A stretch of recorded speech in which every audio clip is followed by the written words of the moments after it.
Ano yung plano na gustong masunod ni Senator Bato?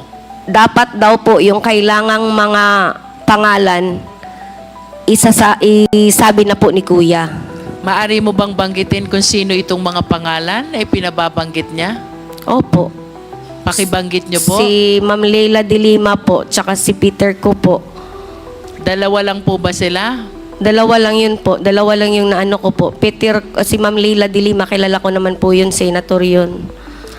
Ano pa pong sunod na nangyari pagkatapos nitong pag-uusap nilang ito? Nagtutupi kasi ako ng mga gamit ni Kuya tsaka gamit namin. Ano na lang, pag nakayuko lang din po ako sa ano na lang ni, tumayo na si Sir Bato at ginanon niya si Kuya na, ayusin mo ha. Ganyan po. At pagkatapik niya sa likod, anong sunod na nangyari? Umalis na po si General po. Kanina po habang nagsasalaysay si Don Don, napansin ko kayo umiiyak. Ano pong dahilan?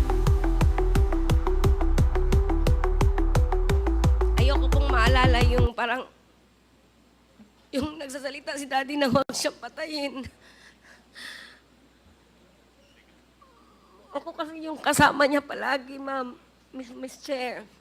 Lahat ako, before po siya namatay, ako yung kausap niya nung hapon. Takot na takot si Daddy nun. Yun lang po, ayokong marinig yung parang, huwag niyo akong patayin.